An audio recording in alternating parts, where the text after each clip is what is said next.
What happened to her? We want to I don't know. All I know is that she left. No, it's not true. He took her life. Right. I want you to demonstrate for me how he was dragging the body. Kind of like a little bit bundle right here. It's just pulling like. It's okay. If there's anything else we need to know. Alrighty. With me is Tony Epperson. So you didn't know her as Naomi Michelle Miller, you know her just as Michelle? Yes, sir. But like I said, I've told my friends ever since then that she didn't just disappear. Sorry I waited so long to do something. But you know, it's kind of hard to go tell somebody you think somebody killed somebody when you don't really have any proof. When Tony Epperson contacted the Montgomery County Sheriff's Office, she expressed concern about Michelle Miller, a young lady that had not been seen for an extended period of time. Miss Epperson advised that Michelle was married to Robert Miller, which was Miss Epperson's stepson, and they had 2 small children. She said it was almost overnight. Michelle just vanished, and Tony hadn't heard from her in over 10 years.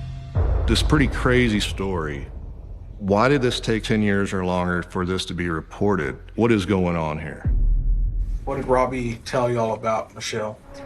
First, they told us that she ran off with the cop, and that she just left in the middle of the night and didn't take anything. Robbie and those 2 kids were her life. And I think that's why I never dropped it, because I knew she'd never leave those kids. It was very suspicious. I don't know many mothers that will just run off and leave their children for, at this time, 10 years and not even make an attempt to come back in the children's lives. Tony had told us that she suspected Robert had killed her and that her suspicions were confirmed when her other stepson, Daniel, was actually about to pass away. And you remember that Daniel told you what? That Robbie told him that he had killed Michelle right after they moved in that house on Glass Road, and that she was buried on Glass Road. And Robbie always talked about how easy it would be to hide a body because nobody would look.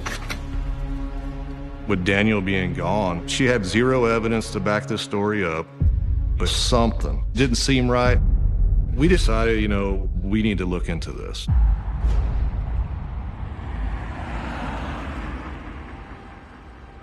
I did some digital background checking, trying to find if there was any medical records or tax information, but there was nothing after 2005.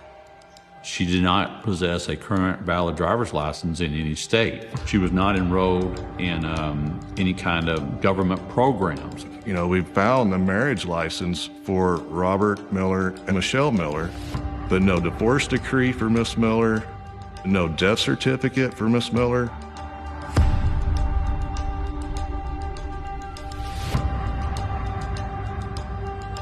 The fact that nobody in Michelle's immediate family had seen or heard from her in over 10 years.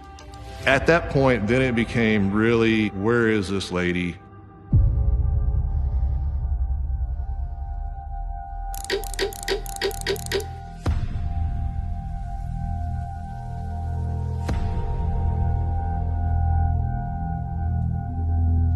It's always a challenge to prove that a murder has occurred without a body.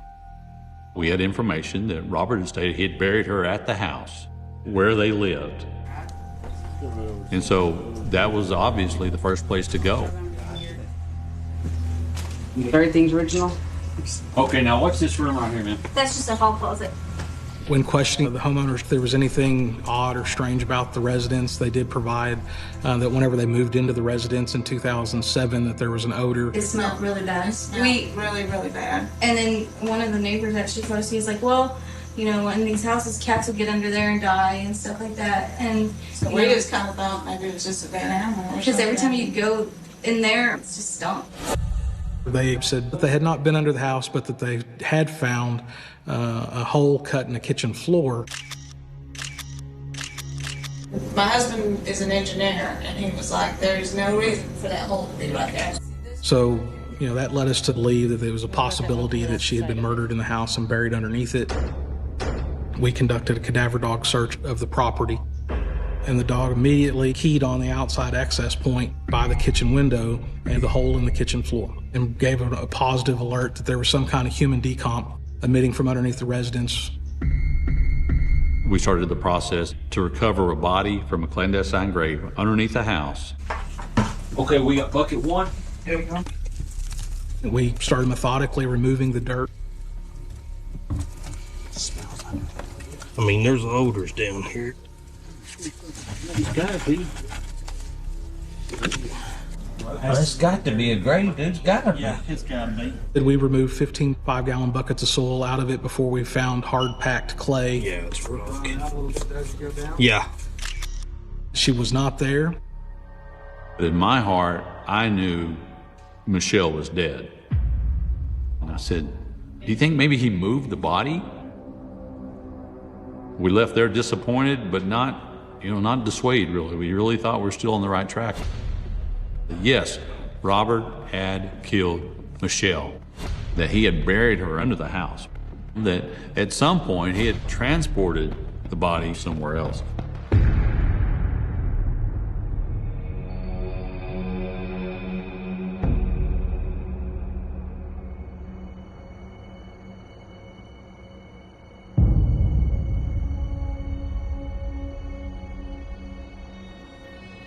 We learned that Robert and Michelle had an open relationship. Another woman, LaDonna Yoder, lived with them. All three wore wedding rings. They would purport to people that they were a married threesome couple. Immediately after Michelle went missing, LaDonna became the mother for Michelle's children. Miss Epperson even said they had to start calling her mom. And it was just real shady. I mean, it didn't seem right. And eventually, Robert and LaDonna even had a marriage ceremony. So it was like Robert and LaDonna were trying to get rid of Michelle. At that point, all the stars aligned that this is a murder. We could have confronted Robert, but it does no good to play your hand early in a case like that. We need to find Michelle's body.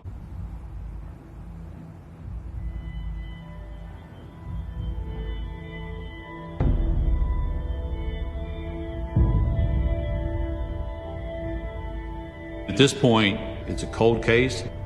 There just wasn't a whole lot of other leads to follow. So the best strategy was just waiting for the right opportunity to say, hey, is this our time to make our move and confront Robert?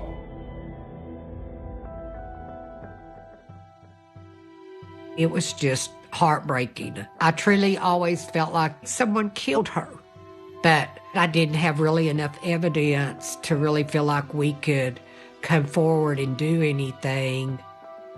Robbie and Michelle were probably 15, 16 when they got together, and they got married when they were around 18 or 19. She was a very good mom. I knew she would never leave her kids. When I met Michelle, her dad was the only person in the picture. I really think that probably made her a better mother. She was always going to make sure that she was in her kids' life, and they knew who she was.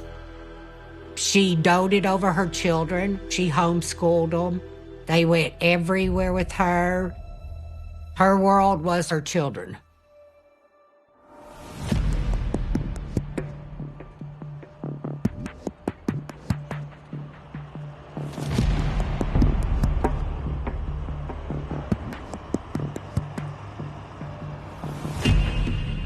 We formulated a plan to make it appear as if we had a murder warrant for Robert. You don't get arrested by the Rangers for a Class B theft. Well, the reason why we're here today is we got a warrant for your arrest. It's an old thing, so. Okay, but call my wife inside and let her come out here. I mean, Yeah, I'll come talk to her. Well, we got Robert under arrest. Are you able to come up to the McCullough County Sheriff's Office and come meet with us? I thought at a minimum, LaDonna would have knowledge about the murder. As we brought LaDonna in, we'd hope she would think they know about Michelle. I need to engage in self-preservation. And that would ultimately lead to her confessing that Robert killed Michelle. All right. What year were y'all married? 07. And when y'all got together, was he still married at the time? Yeah. They were in the process of separating. Who's they? Michelle. Where is she at these days? I don't know, honestly, on that one. So just one day she up and leaves? I was told that he had gotten a phone call or two from her, and that she said that she was tired of his BS and that she wanted to be treated like a queen, and she was going back home. And from what I understand, her family was in Wisconsin. So you never see her again? She doesn't move her stuff out. She doesn't contact the kids. It's just, and she's gone. I'll tell you this, Robert has made some comments about taking her life. And we, as investigators, believe Miss Miller is dead. I also believe you could be culpable if you're not straight up with us today. Culpable as in part of it? What happened to her? We want. I don't know. All I know is that she left. No, it's not true. He took her life. But Donna, it's okay. You've been carrying this a long time. Yes. Okay. They had gotten in a fire, and it gets quiet, and he walked out of the house with something. He had something big in a blanket. I want you to demonstrate for me how he was dragging the body. Kind of like a little bit of bundle right here. And it's just pulling like go around the deal and just like kind of come like this. And Okay. And it was wrapped in what? in a blanket. It's a colored blanket.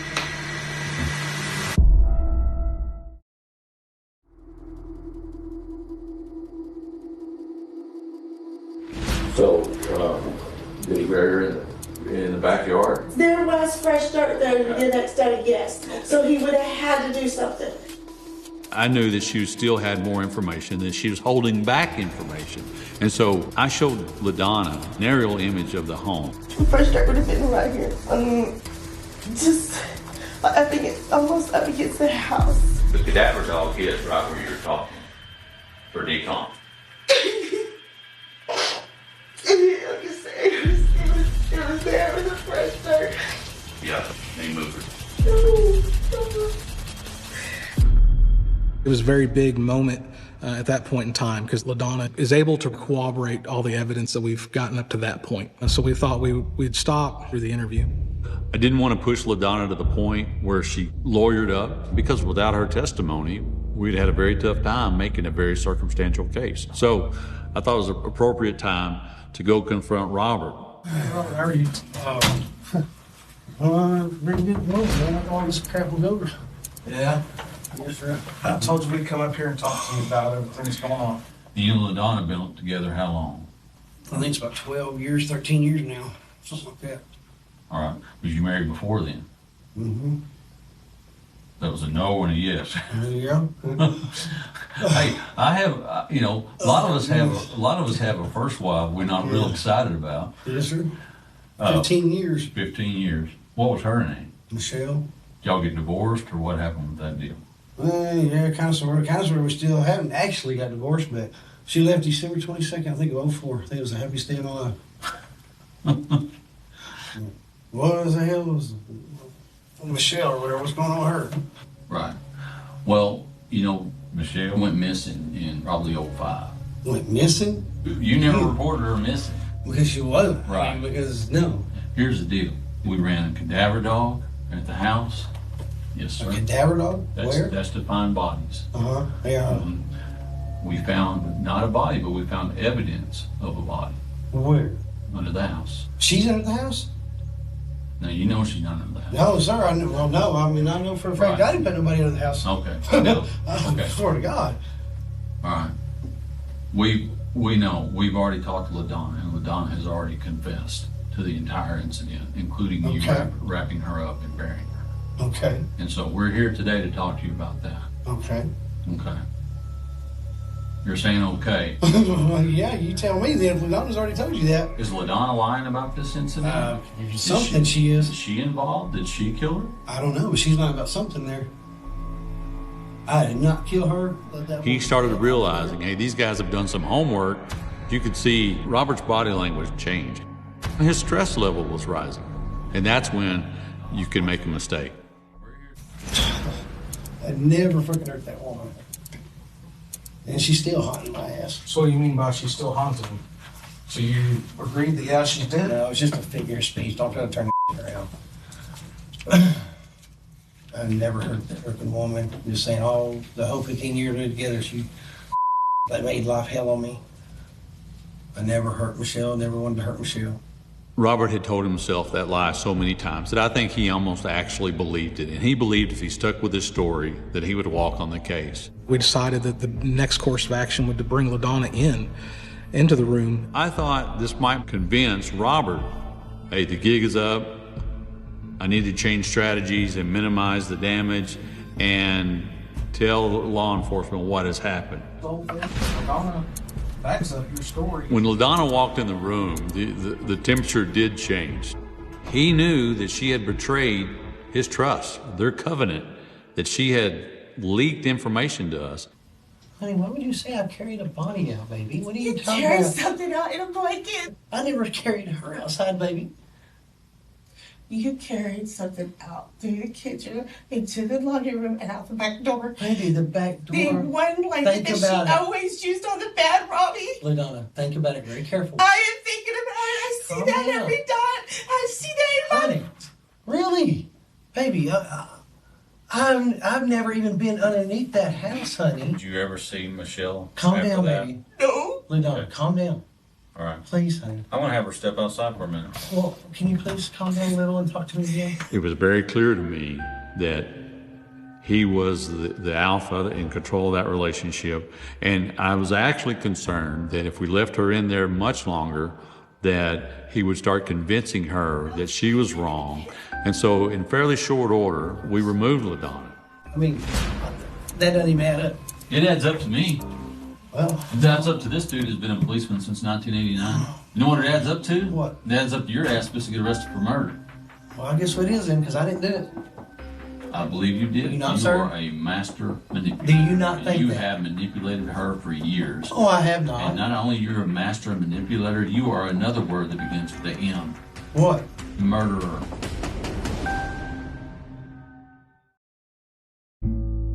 When I first met Robbie and Michelle, I would say that they had a very good marriage. We'd have a get-together, the kids would play, and they would barbecue some, and to me, I always thought they were happy together. I know Michelle loved Robbie. She loved him with all her heart.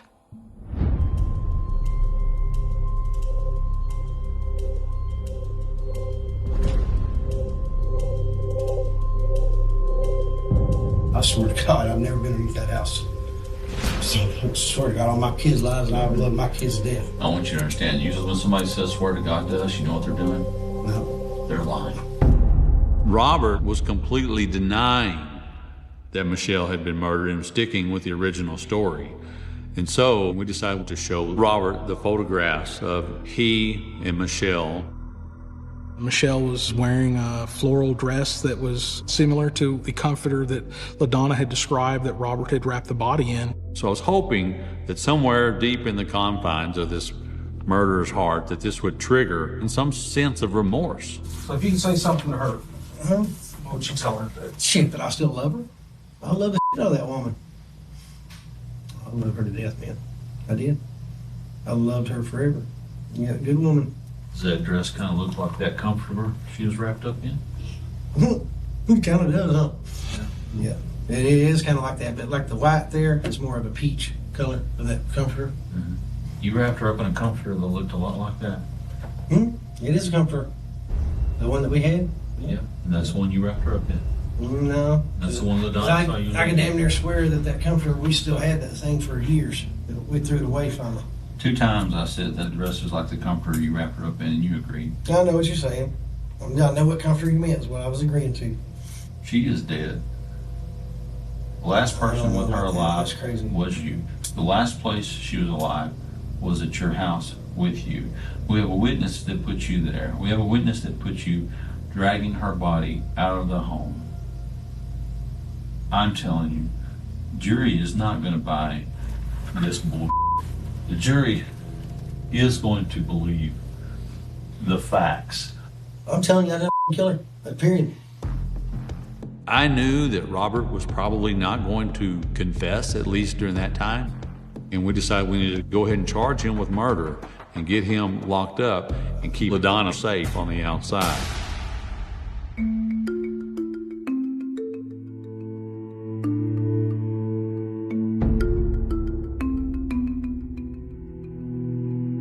I wanted a couple dynamics to change. One being Robert's now locked up and charged with murder. So I was hoping that she would be more free in giving information. And the second thing is, we wanted to know, where's the body?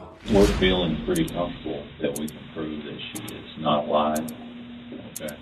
We need to go back and solidify some of the details of the events that occurred that night. Did he ever insinuate that he'd done anything with her?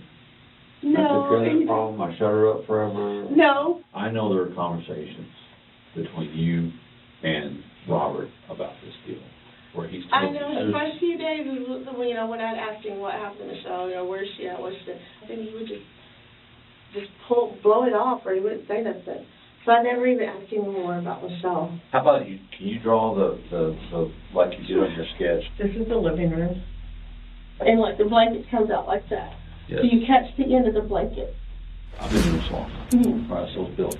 When the people tell us the truth, it's just, I mean, truth. Yeah, it just flows. It always kind of makes sense if the pieces fit. Well, you know in your mind what happened. Right. Okay. There's got to have been some conversation. There's got to be in the next little piece of that puzzle.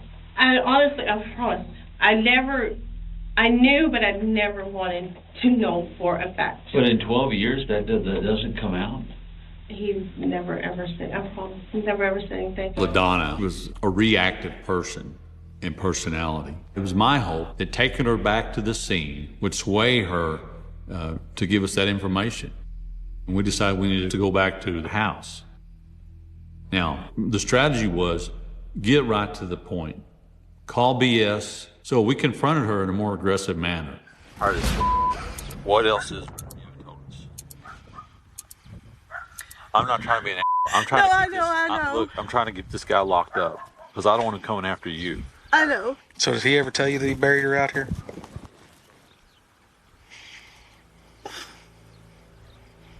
God, I can't do this no more. He did. He killed her. I know he killed her. Did he tell you he killed her? LaDonna, look. Just because you Yes, he did. When did he tell you that he killed her? 3 days after. Did he tell you how he did it? He said that he got in a fight. He held her down. And he put a pillow in her face. Because I kept hounding him about why she wasn't coming back and what was going on. Okay. And then when he told me that, and I'm sitting here thinking, oh my God, if I say something, if I leave, what is he going to do?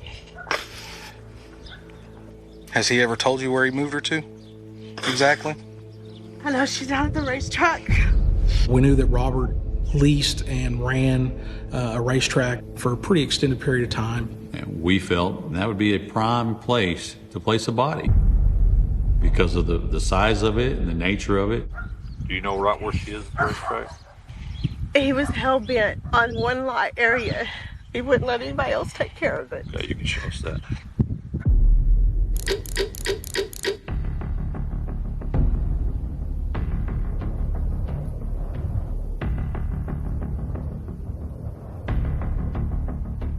LaDonna took us to an area with a lot of overturned dirt. And then we began a systematic search.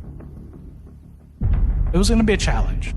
You can get a generalized area, but you don't know how deep the person is buried, at what angle. It could take weeks to find her. So at that time we felt, let's talk to Robert. It was worth another shot, see if he would tell us where the body was. He's now had several days in jail to stew on it. We're good, sir. The main thing that stood out to me was you can tell Robert was physically just beat. He knew we were fixing to find Michelle. I was trying to tell him guys, and he gave me immunity and I'll punch him in the right direction. I'll tell you right now, we don't negotiate for immunity, per se, as much as we tell the district attorney your level of cooperation. If you want to cooperate with us and tell us what you know. Well, I know my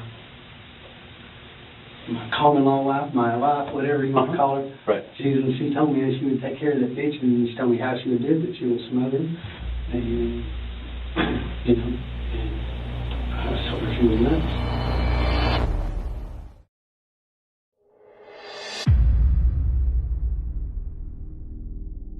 Can you elaborate on that a little more, a little further?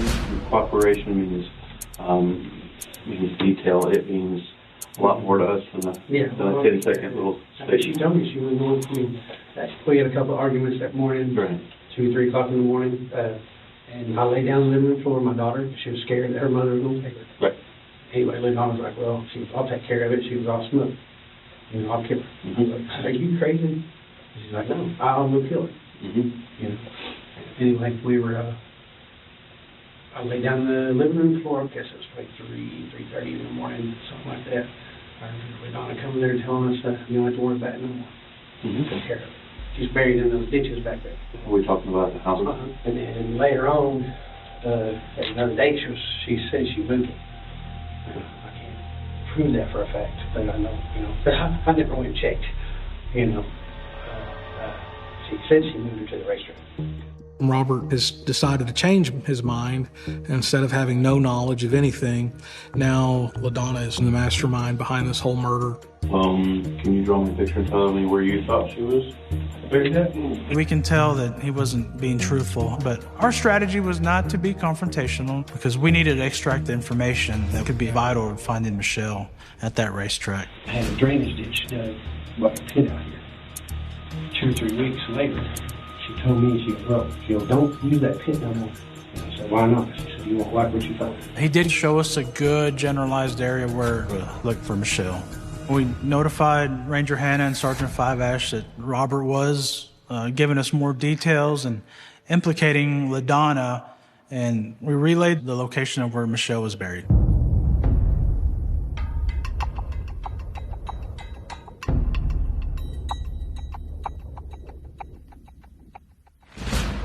Okay, here's what we got. They're interviewing Robert right now. All right, Robert's finally talking. Yeah, Robert's saying you killed her. And Are you friggin' serious? Well, what did you expect? He knows we're going to find the body, so he's mounting his defense. Oh, now he wants to cooperate. Right. So if there's anything else you know, this is time to get it up. Okay, I was with him when he brought her out here. Matter of fact, I was driving. He made me drive because I had license. He had me pull around over onto this side, and he gets out and he just pushes her off the trailer onto the ground. He go gets the maintainer and he just digs it, and he digs it, and he digs it. And then finally pushes and rows her back over in it. And he takes the maintainer and he goes back and he covers her up. And that is where he put her. She's gonna be in a tarp. Several of us concentrated all of our efforts in that general area where LaDonna had focused our attention. We'd moved a lot of dirt with negative results, and we're getting pretty apprehensive. And then we found the first piece of blue tarp. It was a very somber moment. We're like, okay, here we are. I think we just found Michelle. We started sifting through the dirt, and the more and more the dirt came out, the more you could tell it was a body. We finally opened the tarp. Inside was a blue-green comforter, and then we saw the skeleton laying face down. The pathologist was able to confirm with medical records this was Michelle, but they were unable to provide the cause of death. It was definitely a flood of emotions. I'm glad we were able to find Michelle's body and bring peace to her family. When they found Michelle's body, I felt like I had a big weight lifted off of me. And I was thankful. It's just so sad that to think that she could have stayed in that grave forever. But they believed me. They never backed off of it until they found her. The striking thing was that the body had been duct taped in several areas, most notably on her wrist, at her ankles, and on her face and eyes. You start thinking about, was this poor woman tortured before she died? I started realizing to tape somebody to hold their hands down, that this was a joint operation. We believe LaDonna shared equal culpability in what happened to Michelle. Now it's time to get the truth.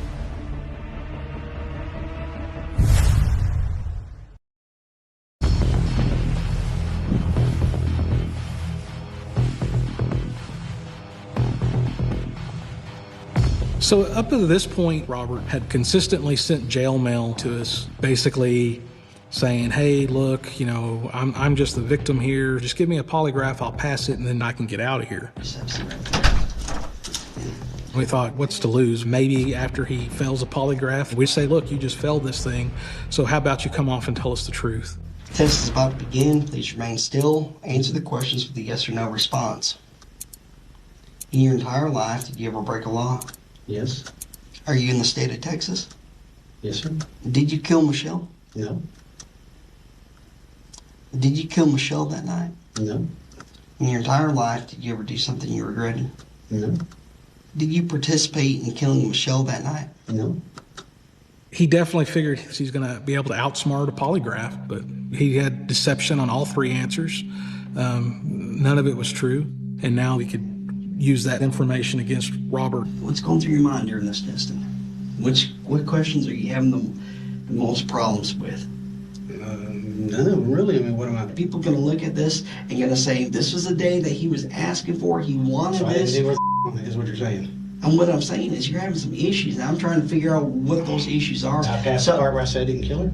Or no? Man, you failed the whole deal. How? I mean, I don't understand what I'm doing wrong, sir.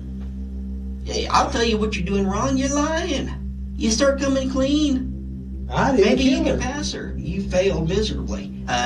If you're going to be one of these ones that is going to give an explanation and maybe give some indication on why Michelle ended up dying, okay, now's that time, because everything prior to this time, man, it's a bunch of bullshit.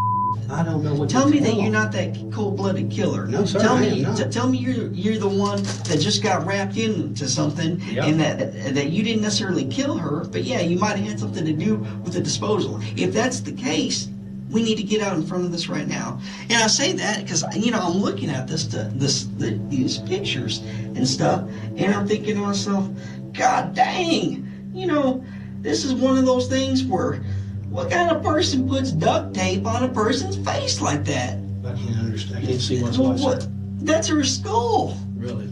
That's her jaw. Wow. I haven't seen her. What kind of person? See her. What kind of person would put duct tape on somebody like that? I don't know.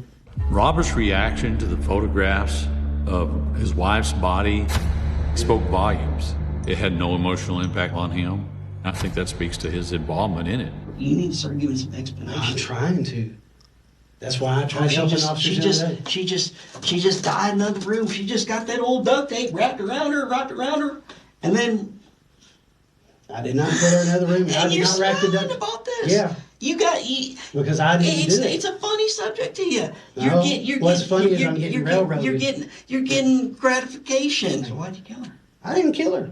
Why'd you get rid of the body? I didn't get rid of the body. Why are you lying about it? I'm not lying. You obviously are. Apparently I am, then. Apparently I am. I've never been under that house. I'm not lying to you. I don't have any involvement in it. The next time you talk to somebody is going to be at a trial. that murder charge is going to stay. The only way that you can help yourself out of this is providing full cooperation. I know you know more than what you've given us. Okay. All right, Robert, you've got to give it to us. Okay. LaDonna Smothers told me she smothered her with a pillow. She said they got in an argument. He said she just laid the pillow over and she smothered her. Then she took her jewelry off of her and wrapped her up in the blanket and took her outside, wrapped her up in a tarp, put her in the footings that I had out back, honest to God. And then we had the racetrack, already had the drainage ditch dug there or whatever, and we moved her over there and put her in. Why'd you just say that? Because, man, I'm not upset. I'm just scared. You understand that? Robert was obviously not being truthful. But once Robert admitted to helping move his body, he had admitted to a felony, tampering with evidence. So we also added that to the murder charge. I felt like we had enough definitely for Robert, but a confession from LaDonna would tie a bow on this entire complicated investigation. She'd already shown that she reacted emotionally to different stimulus. Thanks for coming in. You're welcome. We brought some photographs with us, the decomposed remains of the victim that were going to help compel the truth. This was going to be the time that we were going to get a confession from LaDonna. I guess you saw in the news that obviously the body was found. I read it on Facebook and everything after his sister-in-law told everybody I was the murderer. I think that's what she posted on my Facebook. All right. Now, here's another thing. You know, the body was duct taped. You aware of that? No, I was not aware of that. The indications are that she was alive when she was duct taped. Now, are your fingerprints going to be on that duct tape? Better not be, no. No, you can run it. All right. Where was she duct taped at? We got a picture. Oh, God. She was duct taped over her mouth and her face and her Why? head. Because she was alive when she did it. Because you helped him duct tape. No, I did not. Sure did. I should have helped him.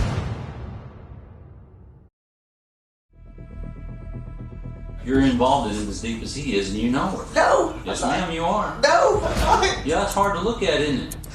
I didn't do that. Yes, you did. No, you I had a didn't. very, very, very important role in it. No. Because I guarantee you, why would you? My role in it was when he tried to get me to do it and I wouldn't do it. What I think is you've got a role in it. You better get straight with it 100%. I didn't kill her. He wanted me to, but I couldn't kill her. I couldn't do it. We're about tired of this half-ass bullshit. I was in the room. I want the story. I was in the room and he told me, he said, take that pillow, put it over her face. I said, I can't. He said, just do it. I went to put it over her face and she moved. She looked at me and I said, I can't do it. He's it grabs the damn thing and just smashes it. So you were in the room. Yes.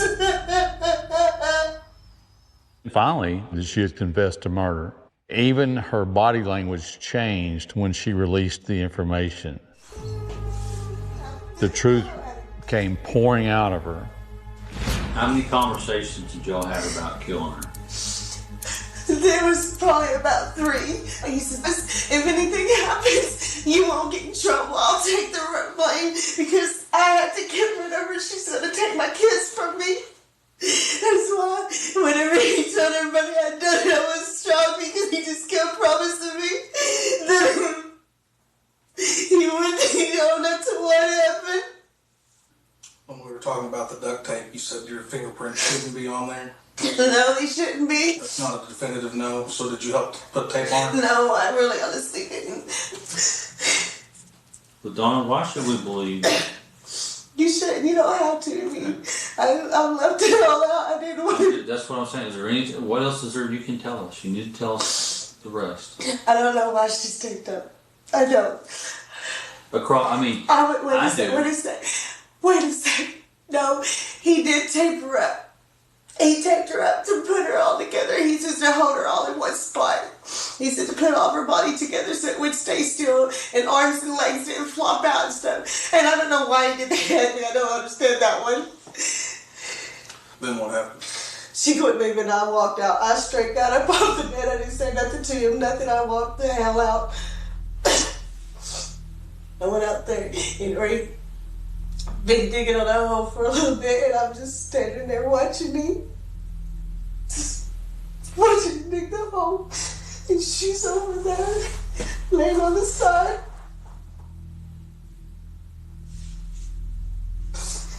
And he grabs her, he slides her off into the hole. Then he tells me, grab a shovel, help me bury her. I said, I don't want to. He said, just grab a damn shovel, everything's okay, it's already done, it's already over. What was she buried in? It was a blanket. It was a blanket. It was a blanket. No tarp. No, the tarp was not there at the time. The tarp, I handed it to him the night we transferred it to the restaurant. And I was so scared of driving that night. Because I knew if we got pulled over, then you could not pass up that smell. I'm very sorry. What are you sorry for? That I didn't step up and be a bigger person and stop everything to stop him. When LaDonna finally gave the confession, there was no doubt that she's equally responsible in the death of Michelle. We were all pretty certain that we had gotten the majority of the truth, and that was probably the story of how it all occurred and how everything went down.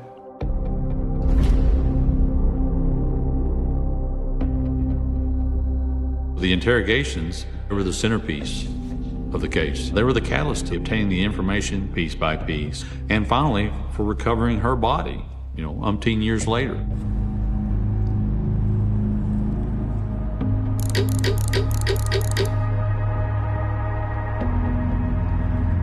46-year-old Robert Miller and 42-year-old LaDonna Yoder both pled guilty to the murder of Miller's wife. Miller is sentenced to 38 years in prison. Yoder will serve 35 years. I think they realized that the case against them was so strong that the chance of acquittal was non-existent.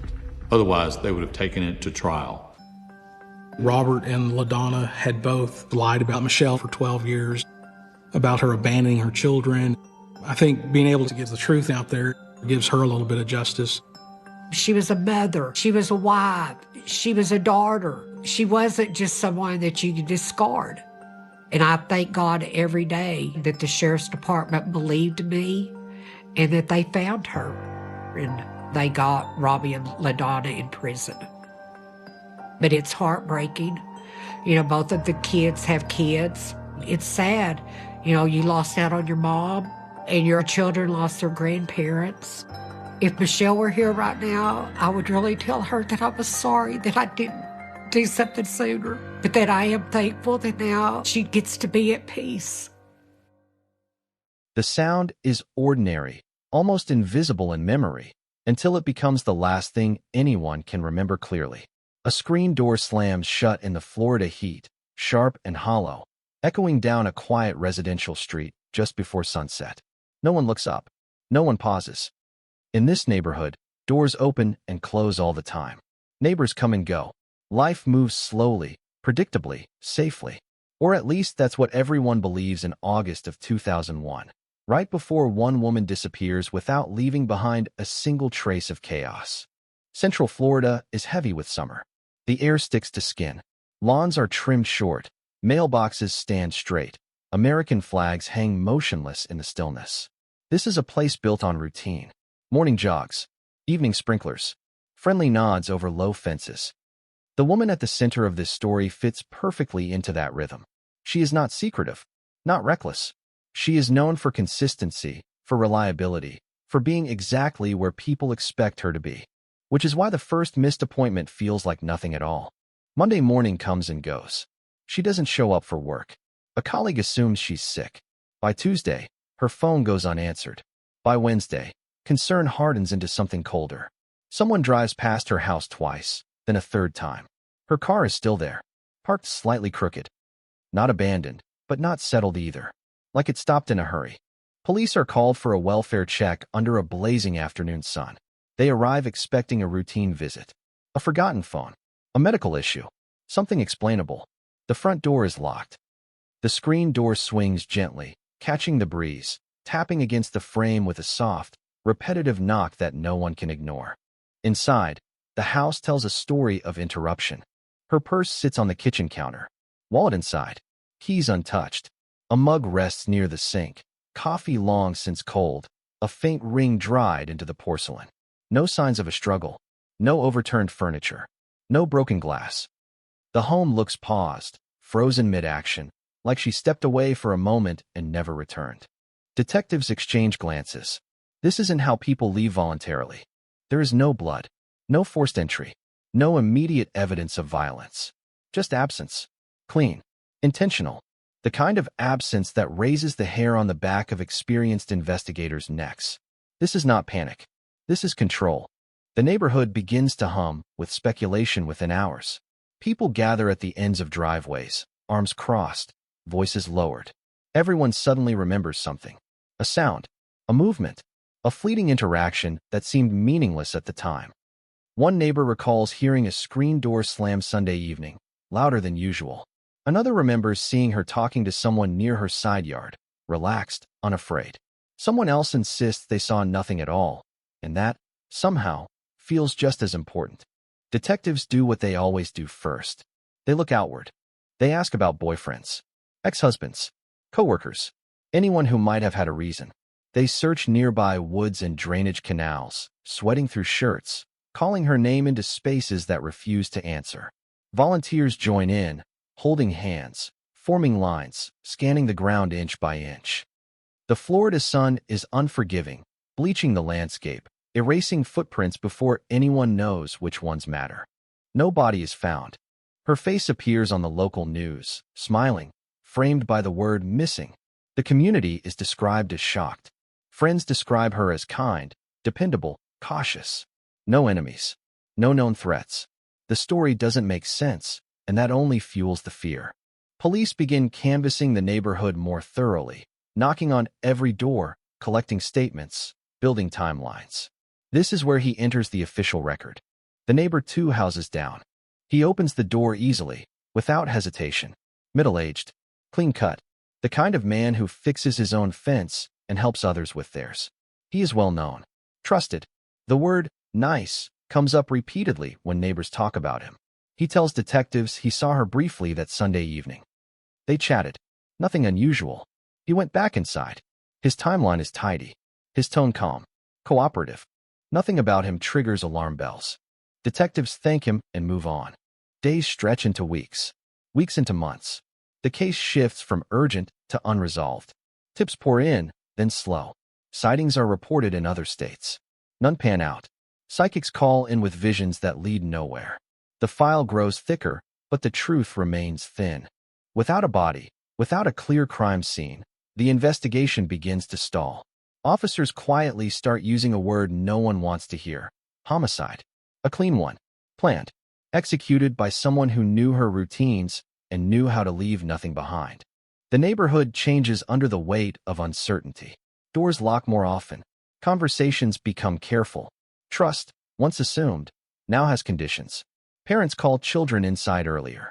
Porch lights stay on longer. People look at each other differently, wondering who knows what. Still, no one looks twice at the neighbor. He continues mowing his lawn every Saturday. Continues waving. Continues showing up at vigils, standing with the others, head bowed, hands folded. He speaks kindly of her to reporters. He tells her family how sorry he is. His grief appears genuine, practiced enough to be convincing. Years pass. Detectives retire. New investigators inherit the case, flipping through reports written before DNA databases were what they are now. Evidence is re-examined. Timelines redrawn. Old statements replayed. Nothing clicks. The case cools, not because it's forgotten, but because it refuses to yield. The missing woman becomes a story people tell newcomers. A warning. A mystery. Her house eventually changes owners. Fresh paint covers old walls. New families move in, unaware of the quiet violence tied to the address. The neighbor remains. In 2009, a powerful storm tears through the area, ripping trees from the ground, flooding streets, exposing soil that hasn't seen daylight in decades. Someone jokes darkly that if the body was ever hidden nearby, now would be the time it surfaces. It doesn't. The ground keeps it secret. Cold cases don't stay cold because the truth disappears. They stay cold because it hides in plain sight, disguised as normalcy. Because the most dangerous assumption investigators make is believing that monsters look different from neighbors. By the time technology advances, by the time old cases are reopened with fresh eyes and modern tools, the trusted neighbor has aged. His hair is gray now, his movement slower. He blends into the background even more easily than before. To the community, he is harmless, familiar, safe. Which is why, years later, when a small detail is re-examined, when a timeline is replayed just one more time, when a single offhand comment is heard not as reassurance, but as calculation, the revelation will hit this neighborhood like a delayed shockwave. Because the truth will not point to a stranger in the shadows. It will point to the man who waved every morning, the man who borrowed tools, the man who stood close during candlelight vigils. It will point next door. And when that realization finally surfaces, it will force this community to confront the most terrifying truth of all, that the danger was never outside, never unfamiliar, never loud. It was trusted, and it had been watching the entire time. The first week after she vanishes is defined by noise. Sirens, helicopters, phones ringing nonstop, voices overlapping in driveways and living rooms, everyone talking at once, no one actually saying anything useful.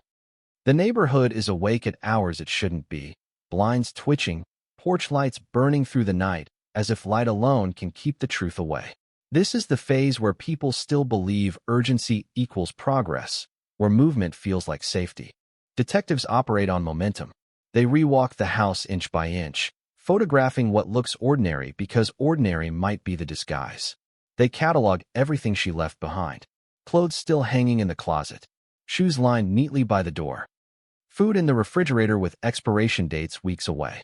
Plans interrupted mid-sentence. This is not a woman who packed up and left. This is not someone chasing a secret life. This is someone who trusted the moment she was standing in. The timeline tightens. Sunday evening becomes the focal point. The last confirmed sighting. The sun low. The air heavy. Several neighbors remember being outside around the same time.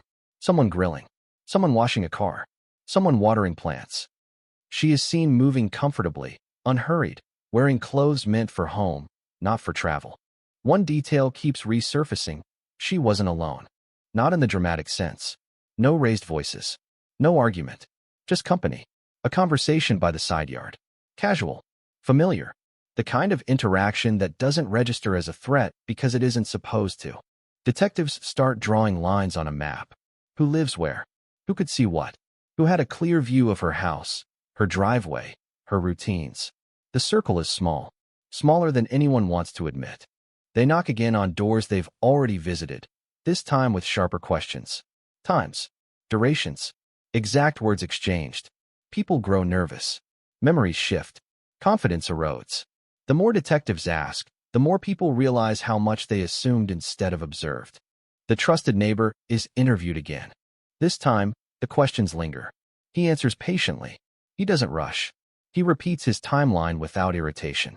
Sunday evening, brief conversation, nothing out of the ordinary. He went inside. Watched television. His wife confirms it. Alibis align. Nothing contradicts him. If anything, he appears helpful. He suggests places to search. Offers theories that gently point away from the neighborhood. A stranger passing through. A crime of opportunity. Something random. Detectives note his cooperation. They move on again. Behind the scenes, frustration grows. Without physical evidence, the case becomes a chess match played blind. Investigators argue. Some believe she was lured away. Others believe she was taken inside her own home. The lack of blood suggests control, not force. Someone she trusted. Someone she didn't fear. That conclusion makes people uncomfortable. Search efforts expand outward. Canals. Wooded areas. Abandoned properties. Dogs are brought in. Helicopters sweep overhead. The Florida heat works against everyone, breaking concentration, blurring senses. Each day without results drains morale. The family arrives, grief raw and public. They stand beside detectives at press conferences, pleading for information, begging anyone who knows something to come forward. The community rallies around them with casseroles and embraces, but the unspoken fear lingers in every interaction. If it could happen to her, it could happen to anyone. Weeks pass. Leaves dry up. The story slips from the top of the news to the middle, then the bottom. Another case pushes it aside. The missing posters begin to curl at the edges, staples rusting under the sun. Inside the department, the case changes status. Not closed. Not abandoned. Reclassified. The word cold isn't used yet, but it hovers. Detectives revisit early assumptions. They re-examine relationships. Phone records show nothing alarming. Financial records are clean. No sudden withdrawals. No signs of preparation. Everything points back to that Sunday evening, back to the neighborhood, back to familiarity. But familiarity is hard to prosecute.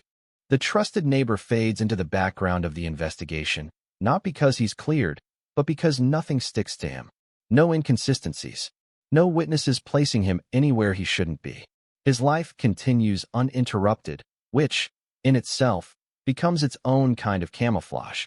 The neighborhood begins to fracture in quieter ways. Friendly waves become brief nods. Conversations stop when certain people approach. Everyone is watching everyone else now, measuring behavior, scanning for signs they never learned how to identify. Years begin to stack. Detectives rotate off the case. New ones inherit boxes of files, cassette tapes of interviews, photographs of rooms that no longer look the same. They listen to voices of colleagues long retired, frozen in analog recordings, chasing urgency that has long evaporated. Technology advances. DNA databases expand. Cold case units form. Hope flickers again, cautious and restrained. Evidence is tested where possible, but there is nothing to test. No blood, no hair, no weapon. The house had been too clean, or cleaned too well. That question lingers longer than it should. In the mid-2000s, the case is formally labeled what it has been for years, a cold case. The announcement doesn't make headlines. It doesn't shock anyone. It simply confirms what everyone already feels. The woman becomes a name tied to a year. Florida, 2001, missing, presumed dead. The trusted neighbor remains exactly where he has always been. He attends community meetings. He grows older. His children move away. His routines never change. To outsiders, he is just another man aging in place, harmless, forgettable. To investigators, he is a name in a file that never quite rises to the top. Then, quietly, something changes. A detective assigned to cold cases notices a detail that had always been there, overlooked because it didn't scream for attention. The timing of the neighbor's statement. The phrasing. Not what he said, but how he said it. A subtle certainty about moments no one else could corroborate. Confidence where memory should be fuzzy. It's not evidence. Not yet. Just friction. The detective listens to the old tape again. Then again. He hears something different this time. Not guilt. Precision. The kind that comes from rehearsal, not recollection. He pulls other statements. Compares them. Notices how the neighbor consistently positions himself as close enough to know, but far enough to avoid implication. Helpful, but never specific. Present, but never vulnerable. It's still not enough. But cold cases don't reopen with explosions. They reopen with discomfort. The detective requests permission to take another look, to recanvass, to ask old questions in new ways. Approval comes slowly. Budgets are thin, expectations lower. But persistence has a way of wearing down resistance. When the trusted neighbor is approached again, years later, he seems surprised, but not alarmed. He laughs lightly, says of course he remembers. How could he forget? He repeats his story almost word for word. Too close. Too intact. And for the first time since 2001, someone on the other side of the table wonders not whether he's lying, but whether he's been practicing. The case stirs, just enough to disturb the dust. No one in the neighborhood notices yet. Life continues. Lawns are cut. Holidays come and go. The house where she vanished stands quiet, carrying its history in silence. But somewhere in a police building, under fluorescent lights, the trusted neighbor's name is written again, this time with a question mark that refuses to fade. Because cold cases don't break open when someone confesses. They break open when someone finally realizes they've been standing too close to the answer the entire time. And this time, the answer isn't hiding in the dark. It's been living in the open, waiting for the moment when trust finally wears thin enough to crack. Cold cases don't wake up suddenly. They stretch. They yawn. They resist. The past doesn't like being disturbed, and neither do the people who have learned how to live quietly beside it.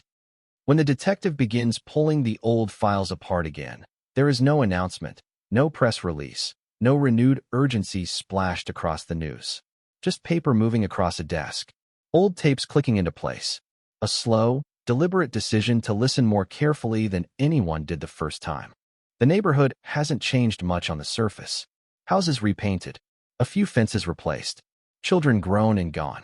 But the bones of it remain the same, and so do the habits.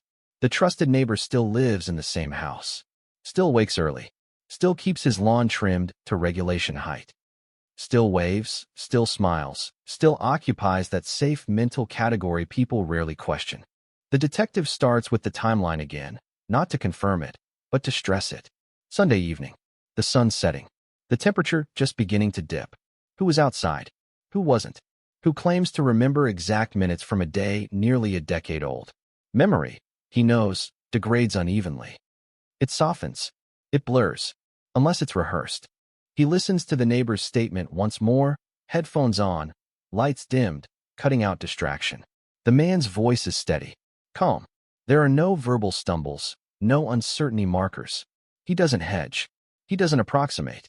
He speaks in clean lines. This happened. Then that happened. Then I went inside. End of story. Too clean. The detective compares it with other statements from that same week. Other neighbors stumble. They guess. They correct themselves mid-sentence. They admit they're not sure. That's what honest memory sounds like. The contrast is subtle, but once seen, it's impossible to unsee.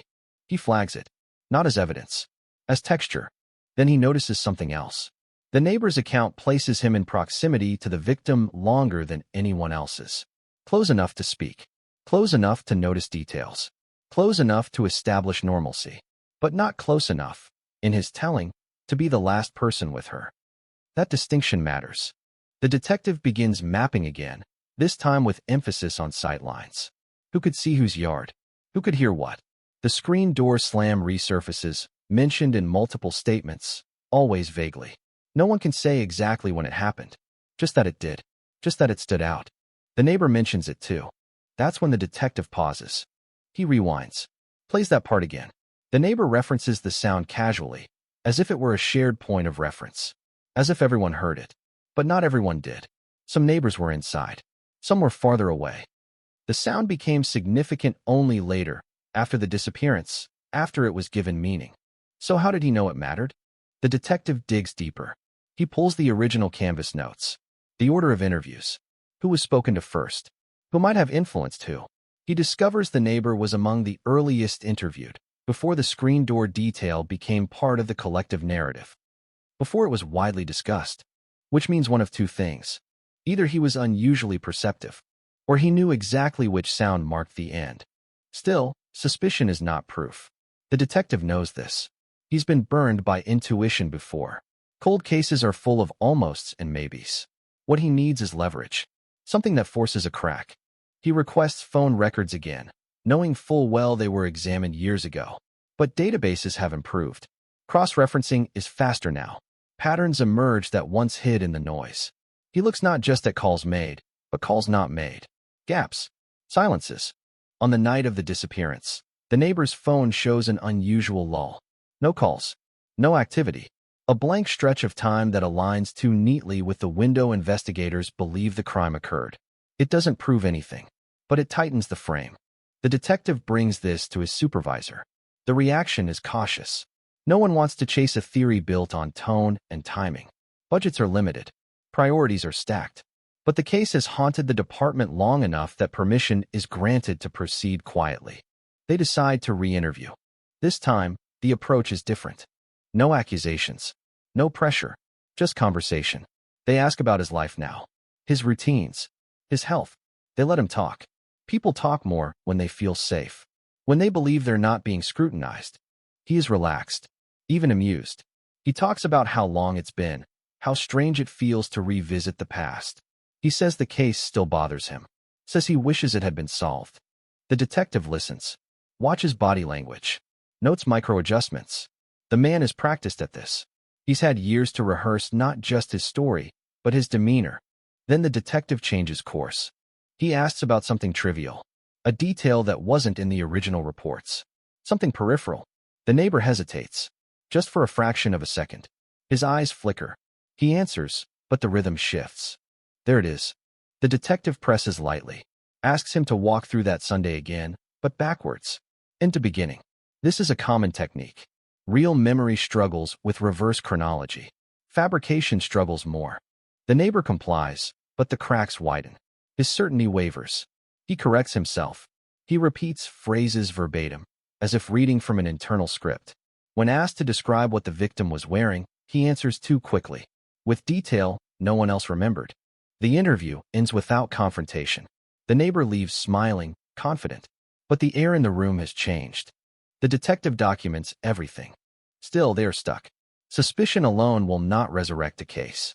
What they need is something external, something the neighbor can't control. They turn to the house. The victim's former home has changed hands twice since her disappearance. Renovations have stripped it of its past. But property records reveal something interesting. Shortly after the disappearance, the neighbor requested permission to repair a shared fence line. He cited storm damage. The work involved digging. Not extensive, but enough. At the time, no one questioned it. Neighbors fix fences all the time. Now, the detective wonders why. They request ground-penetrating radar for the yard areas near the fence. It's a long shot. Years have passed. Soil has shifted. Landscaping has changed. Expectations are low. The scan reveals nothing definitive. No clear anomalies. No obvious graves. Another dead end. But cold cases rarely resolve with one dramatic discovery. They resolve through accumulation, through pressure applied from multiple directions. The detective expands the scope.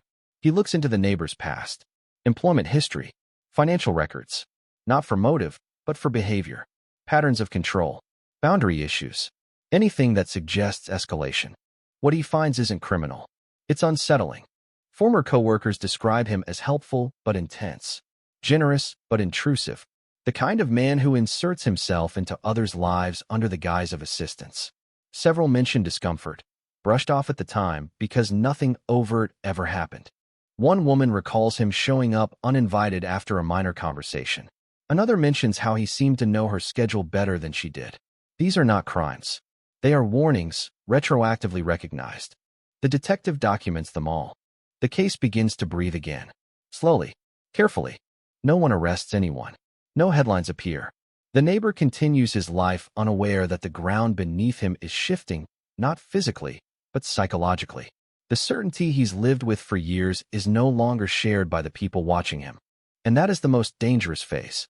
Because when someone who has relied on being overlooked senses attention returning, mistakes happen. The detective knows this. He waits.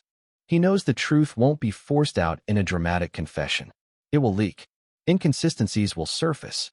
Pressure will narrow the path. Cold cases aren't solved by shouting. They're solved by patience. And patience, after all these years, is finally on the side of the investigators. Somewhere in the neighborhood, the trusted neighbor locks his door that night, a little more carefully than usual, unaware that the ordinary life he has perfected is beginning to betray him, one detail at a time. Pressure doesn't announce itself.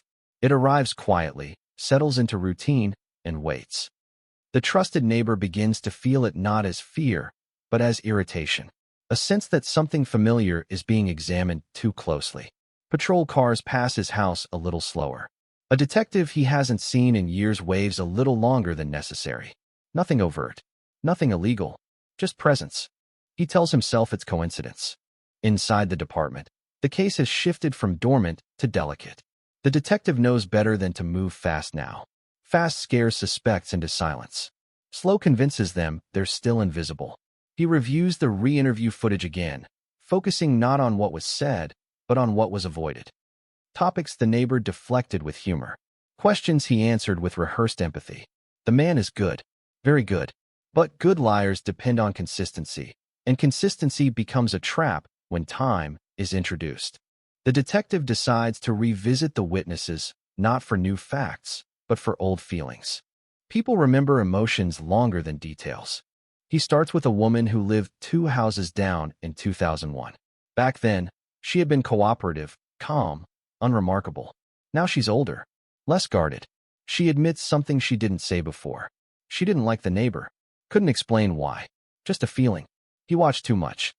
Asked too many questions. She brushed it off because everyone else trusted him. Trust, she says now, can be contagious. Another neighbor remembers the night differently than before. Not the timeline. The atmosphere. He recalls a moment of tension, an argument perhaps, voices low but sharp. At the time, he assumed it was a domestic dispute elsewhere. Now he wonders if it came from the victim's yard. Memory reshapes itself when given permission. The detective knows this is dangerous territory. Memory is unreliable, but patterns of discomfort, when aligned, begin to outline something real. Meanwhile, the trusted neighbor grows restless. He mentions to a friend that police have been digging up old ghosts. He laughs when he says it, but the phrase sticks with the detective when it reaches him through informal channels. Ghosts are what people call things they believe are buried. The detective requests permission for a more thorough forensic review of the neighbor's property, not excavation, but trace analysis. It's a gamble. Years have passed. Renovations have happened. Evidence degrades. But sometimes, it doesn't disappear. It hides. Technicians collect samples from the fence line, the garage floor, the shed. Everything looks clean. Almost too clean. Fresh sealant on concrete. New shelving where old hooks once hung. Recent improvements that don't align with necessity. When asked casually about the renovations, the neighbor explains them easily. He likes to stay busy. Keeps his hands occupied. Retirement, he says, leaves too much time otherwise. The lab results take weeks. In the meantime, the detective turns to an overlooked element, trash. Back in 2001, waste collection was manual. Routes were logged. Pickups were recorded. He pulls the records. On the morning after the disappearance, the neighbor's trash was heavier than average. Not suspicious on its own, but combined with something else, it nags. He tracks down a former sanitation worker from that route. The man is retired now, living 2 counties away. He barely remembers individual houses. But he remembers one thing clearly. A bag that tore open. He recalls the smell. Chemical, not garbage. He remembers the neighbor apologizing profusely, offering bottled water, helping clean up. Too helpful in hindsight. The worker didn't think much of it then. He's thought about it often since. The detective documents the statement. It's not evidence, but it's weight. Then the lab results arrive. Trace fibers. Old. Degraded. But consistent with clothing the victim was known to wear. Found embedded in a crevice of the neighbor's garage wall, behind a panel installed years later. The probability isn't absolute. The defense will argue contamination. Coincidence. Transfer. But the detective feels the shift. They bring the neighbor in again. This time, the tone is different. Still calm. Still respectful. But firmer. They show him photos. Documents. They don't accuse. They ask him to help them understand. To reconcile inconsistencies. At first, he plays along. Offers explanations. Rationalizes. Minimizes. He is still in control. Then they mention the trash bag. The effect is immediate. His posture changes. Shoulders tighten. He leans back, creating distance. He asks where they got that information. It's the first time he challenges the process instead of answering the question. The detective presses gently. Says they're just trying to clarify. The neighbor's voice hardens. He says memories fade. People misremember.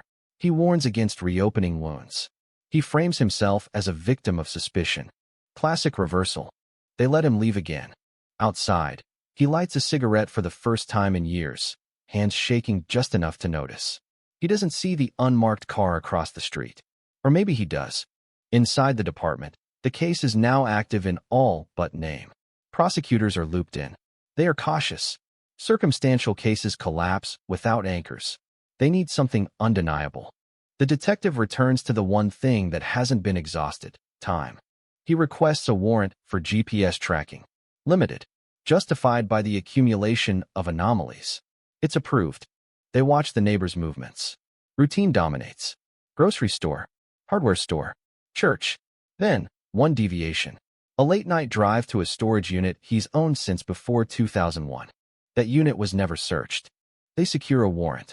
Inside, the air is stale. Boxes stacked neatly. Tools hung with precision. At first glance, nothing remarkable. Then, in the far corner, behind seasonal decorations, they find an old cooler. Discolored. Heavy. Inside, nothing biological remains. but the liner bears scratches, marks inconsistent with ice. And taped to the bottom, overlooked for decades, is a piece of fabric. Faded, fragile, but unmistakable. It matches the fibers. The detective closes his eyes for a moment. Not in triumph. In gravity. This is the weight cold cases carry. The realization that answers come at a cost, and that cost is always human. They bring the neighbor in one last time. This time, there is no pretense. They lay everything out. Slowly, methodically. The timeline, the fibers, the trash, the storage unit. They don't raise their voices. They don't threaten. They let the silence do the work. For a long time, he says nothing. Then he smiles. Not the friendly smile everyone knows. Something thinner. Tired. He says they're wrong. But his voice lacks conviction. And for the first time since 2001, the trusted neighbor understands that the story he built to survive is finally collapsing under the weight of details he thought no one would ever connect. The room grows quiet. And in that quiet, the past leans forward, ready to speak. Silence is not empty. In an interrogation room, silence is pressure with a pulse. It presses against the walls, settles into the chair, seeps into the skin. The trusted neighbor sits motionless, hands folded, eyes fixed on a point just beyond the detective's shoulder, as if staring through time rather than across the table. The smile has vanished. What remains is calculation. The detective does not speak. Minutes pass. The clock hums softly. The neighbor shifts once, just enough to break the stillness, and exhales through his nose. He knows this moment. He has rehearsed it in private, years ago, when the house was quiet and the news reports faded. He always imagined he would be ready. He is not. He finally speaks, and his voice is steady, but lower than before. He says none of this proves anything. Fibers travel. Memories rot. People want closure so badly they'll invent it. He leans forward now, reclaiming space, reminding them of who he has always been. The man who helped. The man who stayed. The man who never left town. The detective listens, nodding, letting the speech unwind. He knows something the neighbor doesn't. Lies told over decades don't unravel all at once. They loosen thread by thread. He asks a simple question. Why keep the storage unit? The neighbor blinks. Just once. He says it's habit. You never know what you'll need someday. The detective asks why he visited it so late at night. The neighbor shrugs. Couldn't sleep. Needed to organize. The detective asks why the cooler was hidden. This time, the neighbor doesn't answer immediately. He looks down at his hands. Studies them. The silence stretches again, but it feels different now. Less controlled. More defensive. He says the cooler is old. Bought it years ago. He forgot it was even there. The detective doesn't challenge him. He simply slides a photo across the table. A close-up of the fabric fragment. The color is washed out, but the weave is clear. The neighbor's jaw tightens. The detective says the victim owned a jacket like that. Rare brand. Limited run. Sold locally in 2000. The neighbor says coincidence. The detective agrees. It could be. He adds that coincidences pile up quickly in this case. Faster than most. The neighbor leans back again. His chair creaks. He asks if he's under arrest. Not yet. The words hang there. Not yet is a promise and a threat. The neighbor nods slowly. He says he wants a lawyer. They stop the interview. Outside the room, the detective feels the familiar mix of frustration and anticipation. This is the edge. The place where cases either break or retreat back into shadow. Prosecutors review the evidence again, line by line, weakness by weakness. It's still circumstantial. Strong, but fragile. They need motive. They need context. They need the story beneath the facts. The detective returns to the past. He digs into financial records from 2001. Bank statements. Credit card receipts. Back then, oversight was looser. Digital trails were thinner. But paper has memory. He notices something small. A loan. Short-term. Taken out by the neighbor weeks before the disappearance. Paid back quickly. Too quickly. He tracks the lender. A private arrangement. Cash-based. No official paperwork beyond a handwritten note. The lender remembers the neighbor being anxious. Urgent. Needed money fast. Wouldn't say why. The loan was repaid days after the victim vanished. The detective feels the chill of alignment. He examines property records next. The victim's home. There was a pending dispute. A fence line. An easement. Minor on paper. Heated in reality. The neighbor stood to lose access to a strip of land he'd used for years. He'd argued about it, loudly. Witnesses recall raised voices, threats framed as jokes. The detective brings this to the prosecutors. It's not enough alone, but it paints motive. Money, control, fear of exposure. Then comes the call.